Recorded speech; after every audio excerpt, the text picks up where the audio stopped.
February 27th, 1991, 12:30 hours. The location is in the Iraqi desert, west of Basra. The world is grey. Not the grey of an overcast day, but a suffocating, violent grey that tastes of oil and grit. A shamal, a massive sandstorm combined with freezing rain, is hammering the desert floor. The wind is howling at 30 knots. Visibility is less than 500 meters. In these conditions, war is supposed to be impossible. Inside the cramped turret of a Soviet-built T-72 tank, an Iraqi major wipes a mixture of sweat and condensation from his eyes. He is commanding a battalion of the Medina Luminous Division. These are not the terrified conscripts the world saw surrendering on CNN last week. These are the Republican Guard, the elite, the iron fist of Saddam Hussein. They have spent 8 years fighting in the marshes of Iran. They are dug in, motivated, and waiting. The major presses his face against the rubber eye cup of his optical sight. He traverses the turret slowly to the west. He is looking for the Americans. He sees nothing, just the driving rain and the endless flat scrub of the desert. He keys his radio handset. Unit 2, report visibility. Static crackles back. 0, sir. I cannot see past the berm, the sensors are useless. The major relaxes, leaning back against the cold steel of the turret ring. He lights a cigarette. He knows the doctrine. He knows that NATO tanks, like his own, rely on optical rangefinders. If he cannot see them, they cannot see him. He believes the Americans are halted miles away, huddled in their vehicles, waiting for the storm to pass. He believes he is safe. He is dead wrong. 3,000 meters away, nearly 2 miles through the blinding storm, a predator is watching him. Inside the lead American M1A1 Abrams tank, call sign Apache, the environment is different. It is quiet.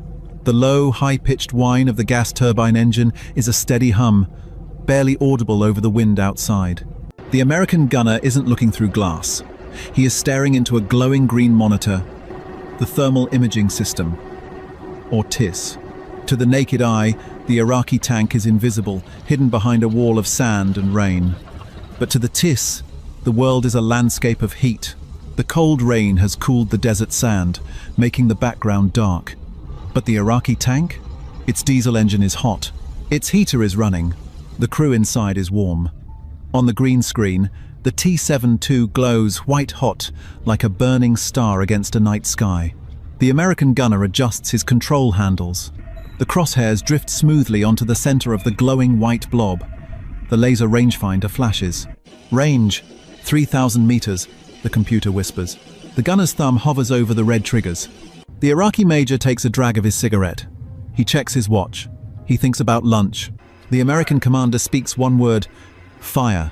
A sabot round leaves the barrel of the Abrams at 3,500 miles per hour.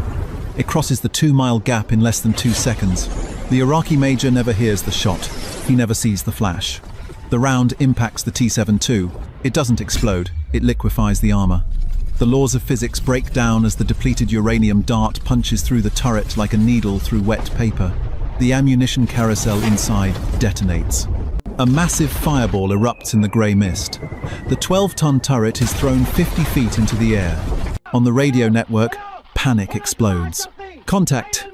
Contact front. Where? I see nothing. Who is firing? Where are they? The Iraqi tankers are spinning their turrets frantically, searching for a muzzle flash, a shape, anything. But the desert is empty. They are being killed by ghosts. This is the Battle of Medina Ridge, the largest tank battle since World War II. But it wasn't a battle, it was an execution. And today, we are going to show you exactly how 40 minutes of technology erased 40 years of Soviet military doctrine. If you want to understand the machinery of dominance, subscribe to Cold War Impact now. Let's open the hatch. To understand why this massacre happened, we have to go back. We have to understand the fear. For 4 decades, the North Atlantic Treaty Organization NATO lived in the shadow of the Soviet tank. Intelligence reports from the 1970s painted a terrifying picture. The Soviet T-72 was faster, lower, and had a bigger gun than anything the West had. The Pentagon ran war games where thousands of American tanks were wiped out by the sheer number of Soviet armor pouring through the Fulda Gap in Germany. When the Gulf War began in 1991, the American public was nervous. The media was filled with dire predictions. They said the desert sand would destroy the complex American engines. They said the battle-hardened Republican Guard would trap the Americans in a bloody meat grinder. They warned that thousands of body bags would come home. And then there was the Vietnam syndrome. The United States had not won a major war in a generation. The commanders leading this attack, men like General Norman Schwarzkopf, had served in Vietnam as young officers. They had seen what happens when you underestimate an enemy. They were determined not to make the same mistake. The plan was audacious. It was called the left hook. While the Marines distracted the Iraqis at the Kuwaiti border, the heavy armored divisions, the 7th Corps, drove hundreds of miles west, deep into the empty desert. They swung north, then east, aiming to hit the Republican Guard from behind. Leading this charge was the 1st Armored Division, Old Ironsides. 348 M1A1 Abrams tanks, the most powerful armored formation ever assembled in human history. But as they approached Medina Ridge on that rainy afternoon, the American crews were on edge. They were tired. They had been moving for days, and they were terrified of one thing above all else: chemical weapons. Intelligence reports suggested that Saddam Hussein had authorized the use of sarin nerve gas. Every American soldier inside those tanks was sweating in a thick, charcoal-lined MOPP suit. Rubber gloves, rubber boots. If the alarm sounded, they had seconds to mask up or die. The tension inside the hulls was suffocating. On the other side of the ridge, the Iraqi strategy was sound. The Medina Division had deployed in a classic reverse slope defense. They placed their tanks behind the crest of the hill. The idea was simple geometry.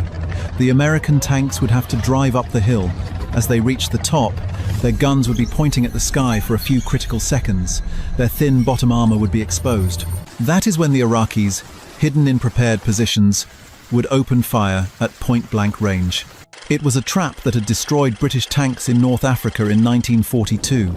It was a trap that destroyed Israeli tanks in 1973. The Iraqis sat in their holes, confident. They had the ground, they had the numbers, they had the weather. But they forgot one thing. They were fighting a war of angles. The Americans were fighting a war of electrons. Let's pause the battle for a moment to look at the machine that changed everything. The M1A1 Abrams. The Iraqi T-72 was a tank designed for World War III, but built with the mindset of World War II. It was small, cheap to produce, and relied on being part of a massive swarm. Its gun sights were optical glass and mirrors. To shoot, you had to stop the tank to let the suspension settle. The Abrams was a spaceship by comparison. It had 3 distinct advantages that the Iraqis couldn't comprehend. Number 1, the eyes. We mentioned the thermal imaging system, but you have to understand how good it was. An Iraqi tank commander looking through his periscope in the rain could see maybe 800 meters. The Abrams thermal sight could classify a target at 3,000 meters. That is a 2.2 kilometer advantage.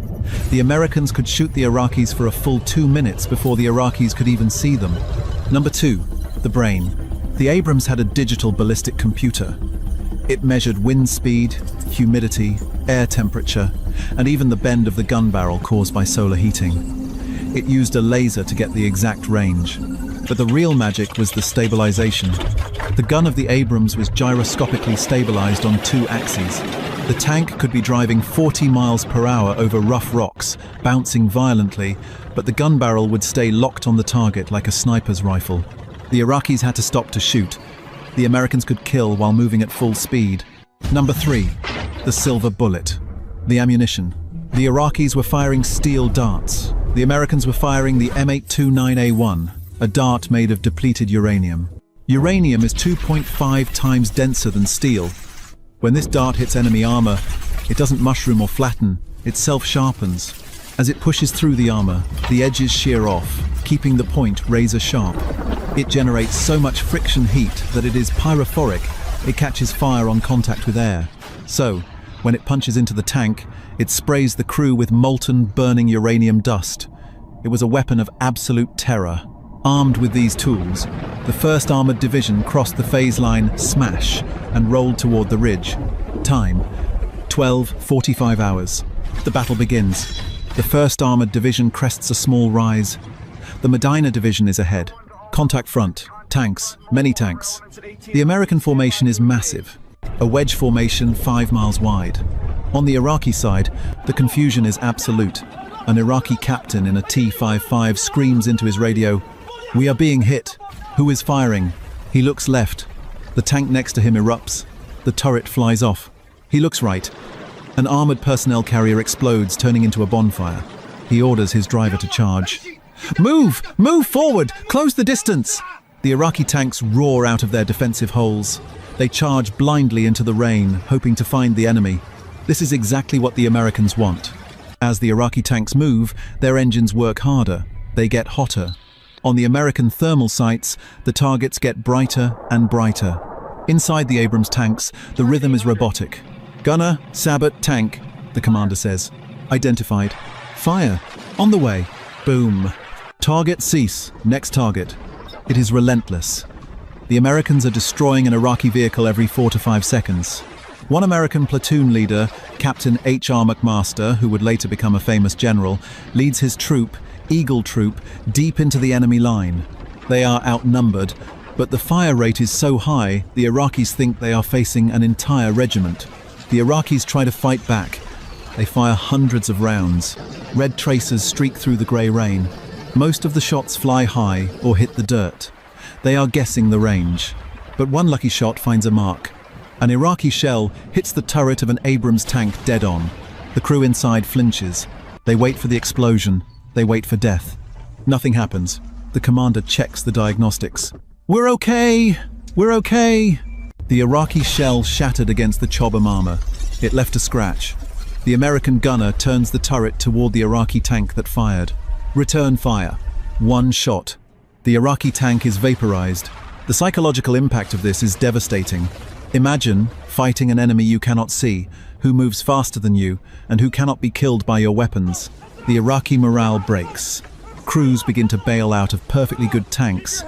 They run into the desert, hands up, desperate to surrender to the metal monsters emerging from the storm. By 1300 hours, just 40 minutes after the first shot, the guns fall silent.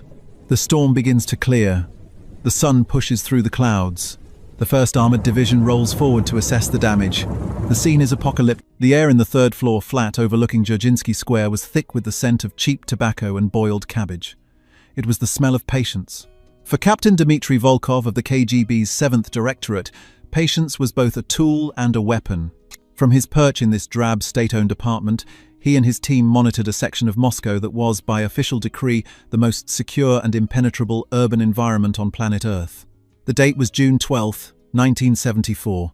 Below him, the stone facade of the Lubyanka building, headquarters of the Committee for State Security, stared back, a silent testament to the order and absolute control his service represented.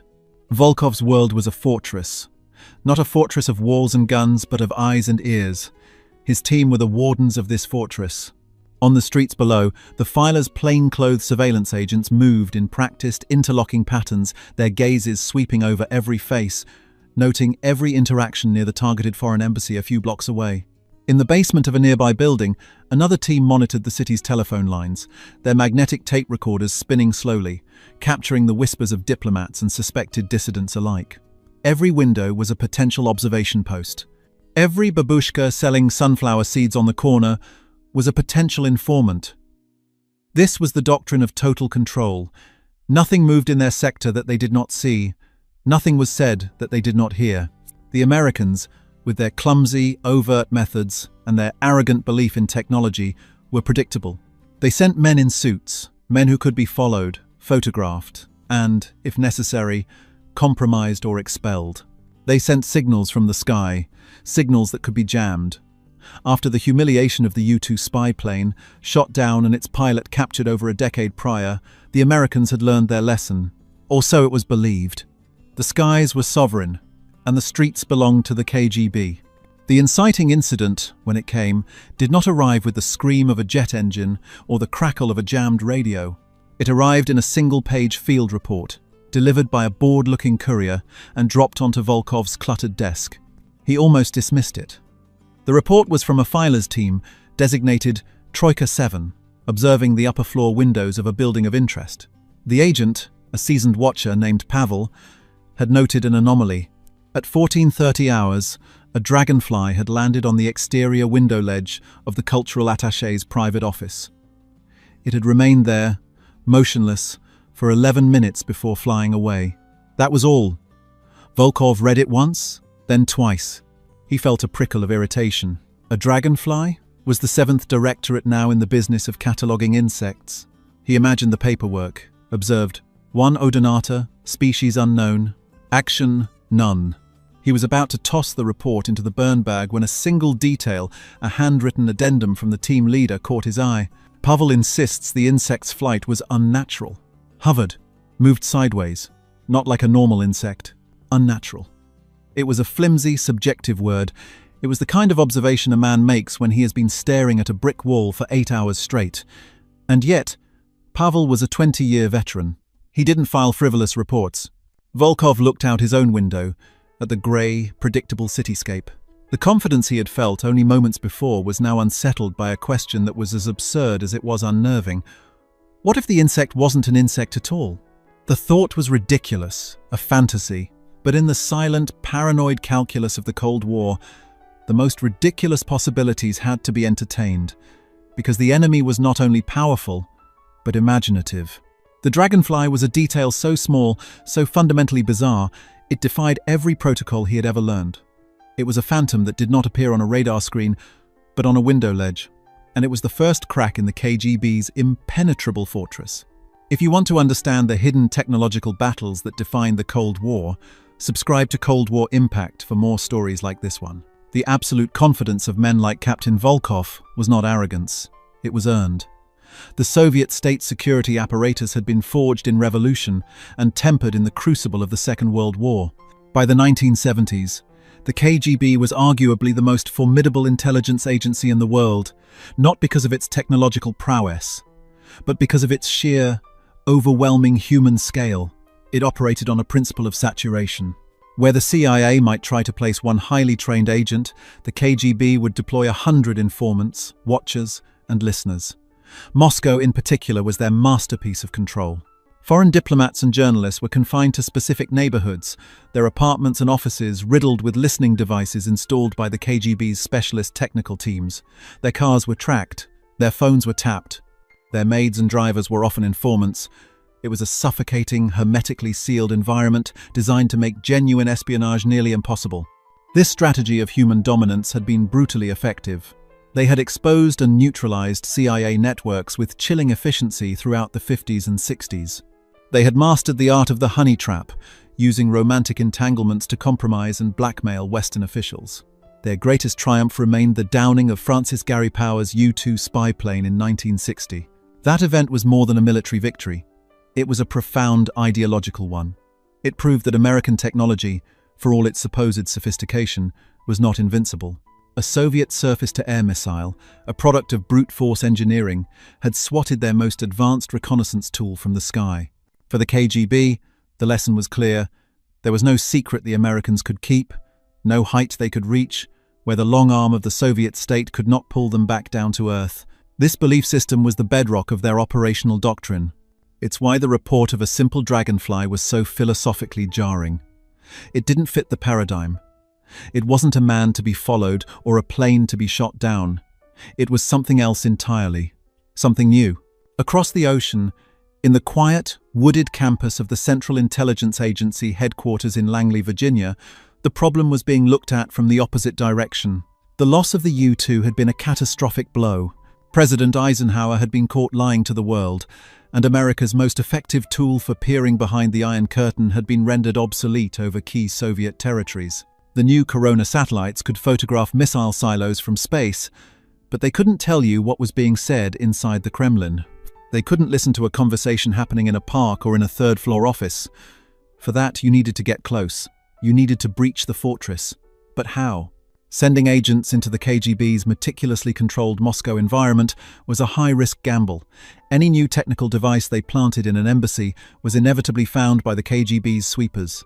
They needed a delivery system for their sensors, something that could penetrate the last few hundred feet to a target, a space the KGB considered its exclusive property. The challenge fell to the CIA's Office of Research and Development. In their labs, far from the front lines of the Cold War, Engineers and scientists were encouraged to think the unthinkable. And one of the ideas that emerged was as radical as it was brilliant. The KGB had built a fortress of human observation. They were experts at spotting people and machines. But what did people, even highly trained KGB agents, instinctively ignore? Nature. A bird on a wire. A cat in an alleyway. An insect on a window. It was from this simple premise that the Insectothopter was born. It was a project of breathtaking ambition and microscopic engineering. This was not a toy. It was to be the world's first insect-sized drone, or micro-UAV. In the early 1970s, a time when a pocket calculator was a luxury item, the CIA was attempting to build a flying, remote-controlled dragonfly. The device itself was a marvel of miniaturization. A tiny fluidic oscillator, powered by a minute amount of gas, drove the wings at a frantic pace. A laser beam, completely invisible to the naked eye, would be aimed at the device from a nearby observation post, not to power it, but to transmit data and provide directional commands. A miniature acoustic sensor, no bigger than a grain of rice, would serve as its microphone. The entire contraption weighed less than a gram. This was the American solution. It wasn't a bigger missile or a faster jet. It was the polar opposite. It was ingenuity, finesse, and a form of technological artistry that was utterly alien to the Soviet mindset of industrial might. It was the Phantom taking shape, a creature of wires and wonder, designed to flutter past the iron gaze of the watchers and land, silently, on the edge of their world. Captain Volkov could not let it go. The Dragonfly report sat on his desk for 2 days, a single sheet of paper that felt heavier than a stack of dossiers. It was an anomaly, a loose thread in the tightly woven fabric of his reality. His colleagues in the 7th Directorate, men who spent their lives mapping the patterns of human behavior, dismissed it. Pavel, the agent who made the report, was quietly ridiculed in the mess hall. Old Pavel's gone soft, seeing gremlins in the sunlight. But Volkov's instincts, honed by years of sniffing out deception, told him otherwise. Deception was about creating a false pattern. This was the absence of one. It was something that did not belong, and therefore, it was deliberate. He ordered a dedicated watch, not on the cultural attaché, but on his window. He assigned 2 of his best men to a new observation post with a high-powered telescopic camera, their sole mission to watch a single pane of glass. It was an absurd allocation of resources. He was asking his top surveillance assets to perform the work of an ornithologist, but instead of birds, they were hunting for a single, specific insect. The call came 4 days later. The voice on the other end of the secure line was tight, with a mixture of excitement and disbelief. "Captain, we have it! On the ledge!" Same as Pavel's report. Volkov was out of his chair in an instant. He raced to the new observation post, a cramped attic space smelling of dust and old wood. He squinted through the eyepiece of the massive camera. There it was, bathed in the pale afternoon light. A dragonfly sat motionless on the stone windowsill across the square. It was perfect. The iridescent sheen on its wings, the delicate segmentation of its body.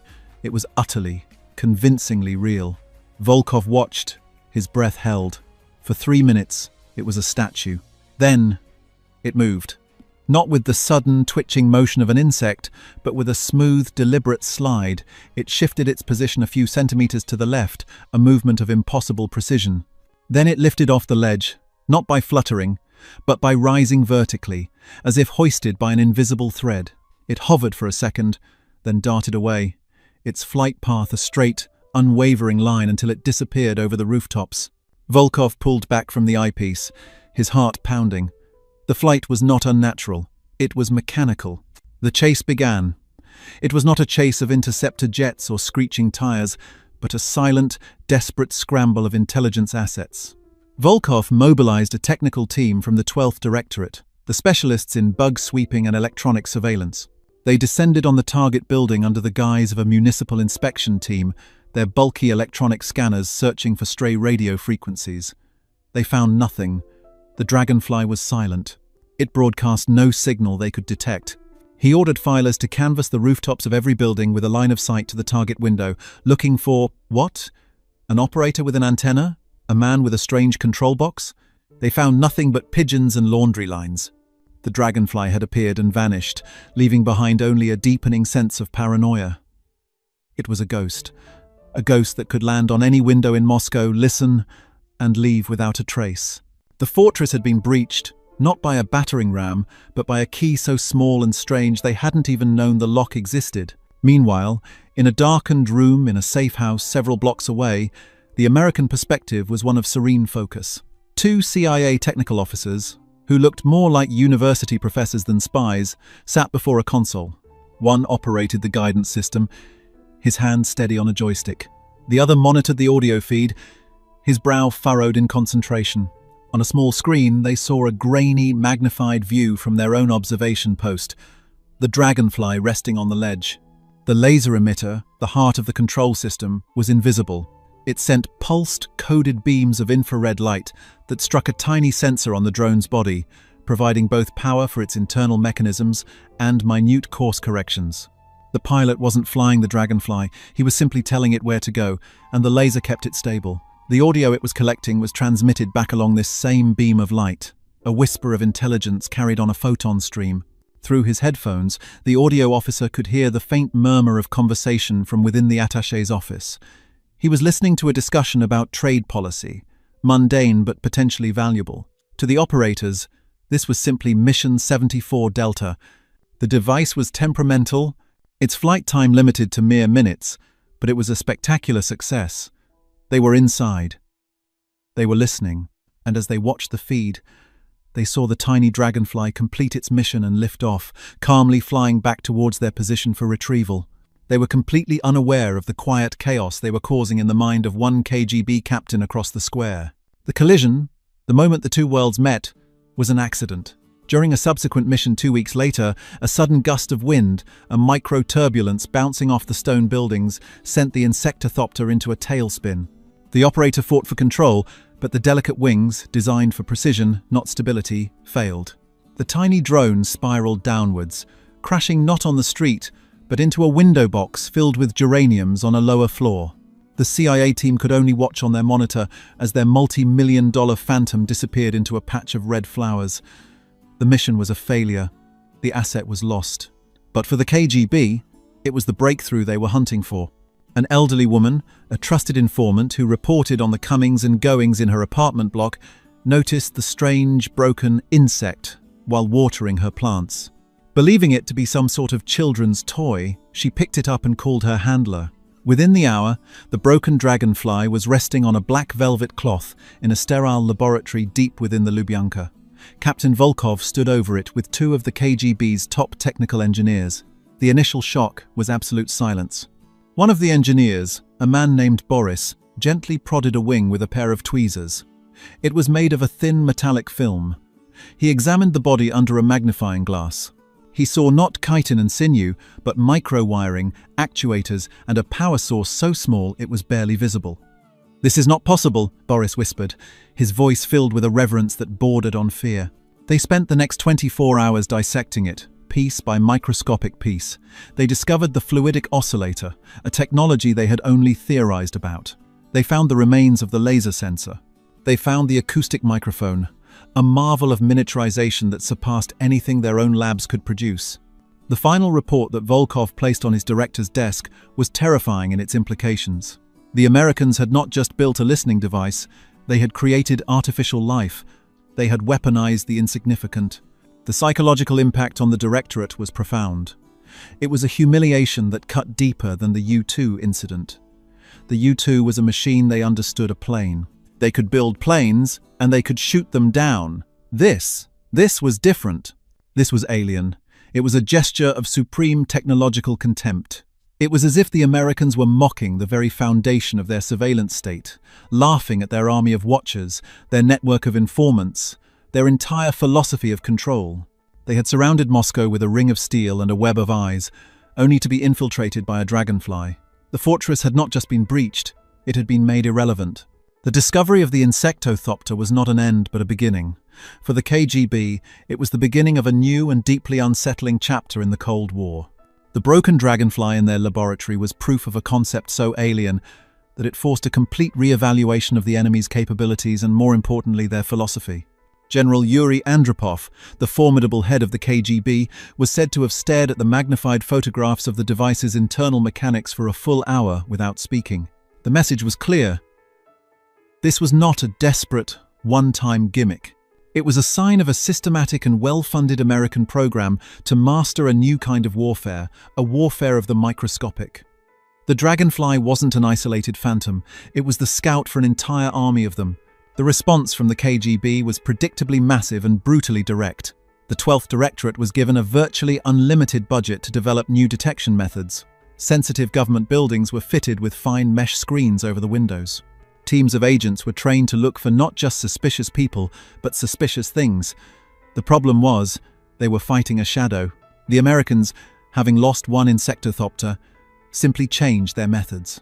The Dragonfly program itself was ultimately deemed too delicate for the harsh realities of urban operations, but the principle behind it became a cornerstone of CIA technical innovation. The goal was to conquer the last 100 feet, that critical gap between a safe observation post and the target's ear. And to do it, they transformed the mundane world into a theater of operations. The single event had now become a system. The Americans were no longer just trying to get a man in a room, they were trying to turn the room itself into a listener. One of the most audacious examples of this new philosophy came to be known in the sanitized jargon of CIA archives as Acoustic Kitty. The project's objective was as surreal as it was brilliant: to use a common house cat as a mobile, self-navigating listening platform. Soviet officials, like powerful men everywhere, often had meetings in parks or on benches, away from the bugged walls of their offices. They felt safe in the open air. But what was a common feature of any Moscow park? A stray cat. The plan, developed in the 1960s, involved surgically implanting a miniature microphone in the cat's ear canal, a small radio transmitter at the base of its skull, and a tiny battery in its chest cavity. An antenna was to be woven into its fur. The cat would then be released near the target, and guided by ultrasonic tones, would casually wander within earshot of the conversation, transmitting everything it heard to a nearby listening post.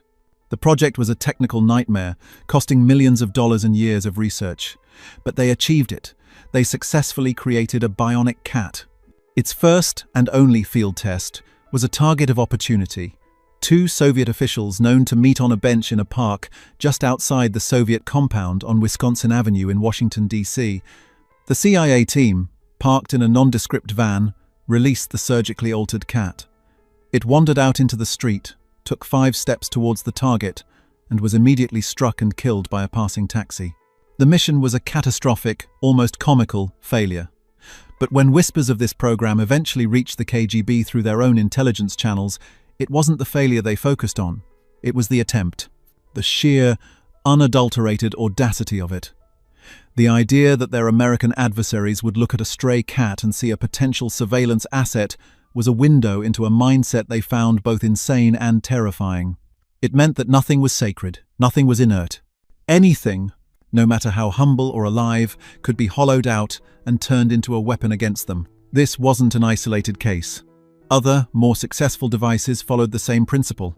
The CIA developed a listening device disguised as a piece of dried mud that could be dropped from a car, adhering to the side of a target vehicle. They created fake tree stumps, packed with cameras and communications gear, and planted them in forests near Soviet military installations. They designed rocks, indistinguishable from the real thing, that could be left near a rendezvous point to record conversations. Each success reinforced the new reality for the KGB. Their environment was no longer neutral. It had been weaponized against them. The ultimate result of this systematic campaign was the creation of a powerful, haunting symbol. It wasn't a tangible object, like a jet plane, or a physical presence like a spy. The symbol was a feeling, a deep, corrosive paranoia. For a KGB officer like Dmitry Volkov, his world, once a place of absolute order and control, was now filled with a million points of potential threat. He could no longer look at a pigeon on a windowsill without a flicker of doubt. Was it just a bird? He couldn't ignore a piece of trash skittering down the street. Was it just litter? The entire Soviet security apparatus was built on the premise of observing the observable. Men, cars, buildings, signals. But the Americans had made the unobservable a threat. They had created an invisible invasion, carried out not by soldiers, but by things you were trained your entire life to ignore. This became the true psychological weapon. It forced the KGB to expend enormous resources chasing ghosts. They had to develop protocols for inspecting animals, for analyzing foliage, for X-raying the decorative rocks in official courtyards. It was an asymmetric war of the mind. The Americans didn't need to have a dragonfly on every window in Moscow. They only needed the KGB to believe there could be one. That single, terrifying possibility was enough to undermine the foundation of their confidence. The haunting element wasn't a sound or an image. It was a question that lodged itself in the brain of every security officer in the Soviet Union. What are we missing? What harmless thing is watching me right now? The greatest symbol of American technological dominance wasn't a machine that screamed across the sky. It was the silent, unnerving possibility hidden in the corner of your eye. The Politburo meeting was convened in an atmosphere of cold fury. The evidence lay on the polished mahogany table, not as a broken piece of machinery, but as a series of stark, black and white photographs, magnified images of the Insectothopter's components. Intelligence summaries hinting at even more bizarre American projects. General Andropov, his face a mask of granite, presented the findings not as an intelligence failure, but as an act of profound ideological aggression. He argued that the Americans were now exporting their decadent, Hollywood-fueled fantasies into the realm of espionage. They were fighting not with the honorable tools of statecraft and human intelligence, but with toys, with tricks, with a kind of technological sorcery that was an insult to the seriousness of the global struggle. The message was clear. This was not merely a threat to security, but a threat to dignity. The Soviet Union was being mocked. The KGB, the shield and sword of the party, had been made to look like fools, chasing insects and phantom cats. The realization settled upon the aging men of the Soviet High Command. Their doctrine of total human surveillance, the very system that had guaranteed their power for 50 years, had a fatal flaw. It was analog. It relied on eyes and ears and the slow, methodical process of human observation. The Americans, however, were thinking digitally. They were weaponizing the invisible, operating in a dimension their watchers couldn't perceive. A response was demanded. Not just a new technique, but a grand, sweeping statement of technological resolve. A countermeasure that would re-establish the sanctity of Soviet airspace and the inviolability of their secrets. They needed to stop hunting the individual devices and start controlling the very environment in which they operated. Their big bet, their grand solution, was a project of immense scale and ambition codenamed Setka, the Russian word for net. The concept was brutally simple. If the enemy was whispering in the electromagnetic spectrum, they would build a net to catch those whispers. Setka was envisioned as a vast, city-wide electronic dragnet, a permanent, overlapping system of sensors designed to listen to the entire radio frequency spectrum in real time. It would be the most sophisticated signals intelligence shield ever constructed. The project was given near-limitless priority. Huge, ugly antenna arrays sprouted from the rooftops of government buildings, disguised as broadcast equipment. Fleets of drab utility vans, their interiors packed with sensitive receivers and direction-finding computers, were assigned to patrol the diplomatic quarters day and night. The 12th Directorate was expanded into a massive new bureaucracy whose sole purpose was to monitor the electronic pulse of Moscow, hunting for any transmission, no matter how faint or fleeting, that did not belong. Setka was the ultimate expression of the Soviet mindset. A problem of subtlety to be solved with overwhelming, brute force industrial might. They would build an electronic fortress around the city, a digital wall to complement the ideological one. But the system was doomed before the first vacuum tube in its amplifiers had even warmed up. It failed because it was designed to fight the last war, to detect the kinds of bugs the Americans were no longer using. The CIA's Office of Research and Development operated on a simple, forward-thinking principle. For every measure, there is an effective countermeasure. They had anticipated a Soviet response like Setka and had already engineered their next generation of devices to be immune to it. They understood a fundamental truth of physics that the brute force approach missed. It is far easier to hide a signal than it is to find one in a noisy environment. Their primary method was a technique that rendered the Setka system almost useless, the passive resonant cavity microphone. The most legendary example of this was a device that came to be known simply as the Thing.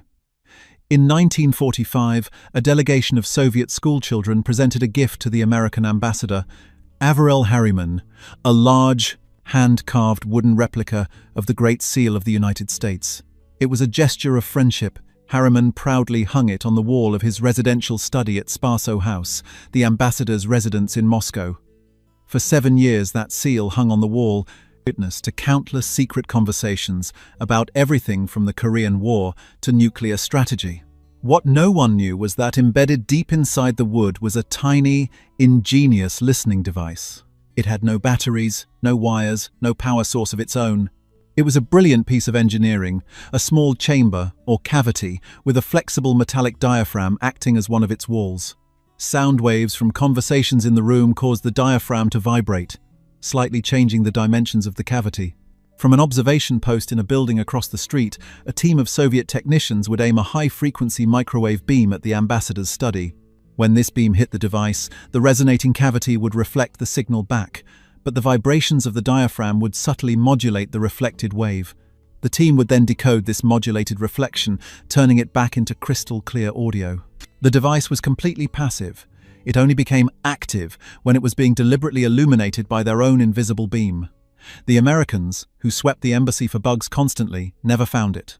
Their equipment was looking for active transmissions, for the hum of an electronic circuit. The thing was silent. It was a clever electronic mirror, not a radio station. It was only discovered by accident in 1952 by a British radio operator who happened to be monitoring Soviet Air Force transmissions and overheard American voices on the channel. It took months of counterintelligence work to finally isolate the source. When they dissected the Great Seal, the discovery sent a shockwave through the Western intelligence community, but it also provided them with a blueprint for a whole new class of espionage tools. By the time the Soviets were building their Setka net in the 1970s, the CIA had perfected these passive techniques. They were fighting ghosts. The Setka system, for all its power and expense, was like a network of giant telescopes trying to find a black cat in a coal cellar at midnight. The failure of the system can be distilled into a single killer statistic, pieced together from declassified reports and intelligence community memoirs. Over its 15 years of peak operation, the Setka network, a project that consumed billions of rubles and the careers of thousands of technicians, is credited with the confirmed discovery of fewer than 5 active CIA listening devices within Moscow. In that same period, US. Intelligence estimates suggest that more than 100 separate, successful operations utilizing passive or burst transmission devices were conducted right under the nose of the Setka system. The net was a colossal, expensive failure. It caught almost nothing of value. The psychological toll of this failure was immense and far more damaging than the loss of any single secret. The KGB had staked their pride and a significant portion of their budget on a technological solution, and it had been effortlessly bypassed. This created a corrosive, deeply embedded sense of technological inferiority. The confidence of men like Captain Volkov was shattered. They now knew their enemy was not just resourceful, but operated on a different intellectual plane. It felt less like a competition and more like a cruel lesson from a superior teacher. This wasn't a fair fight. The Americans were cheating, using rules of physics the Soviets hadn't mastered. The morale of the 12th Directorate plummeted. They were wardens of a digital fortress whose gates were wide open, and they were powerless to close them. The quiet confidence that had once defined the KGB was replaced by a grim, cynical resignation. They were no longer the world's most feared intelligence agency. They were the world's most expensive and elaborate cleanup crew, perpetually arriving moments after the ghosts had already left the room. The colossal failure of the Setka network was more than a tactical blunder. It was a symptom of a deep, systemic disease. The rot was not in the wiring of the system, but in the philosophical DNA of the state that built it. The Soviet command economy was a magnificent engine for imitation, but a tragically ineffective incubator for innovation. It could see an American B-29 bomber, capture one, and reverse engineer it into the Tupolev Tu-4. It could learn of the atomic bomb, and through espionage and immense industrial effort, build one of its own. It operated on a paradigm of mass and scale. If the West built a tank, they would build a bigger tank, or 10,000 of them. This was the logic of brute force, a direct descendant of their victory in the Second World War, where they had overwhelmed the sophisticated German war machine with sheer, relentless quantity. But the Insectothopter and the Thing were not tanks. They could not be easily copied because they were not just pieces of hardware, they were crystallized ideas.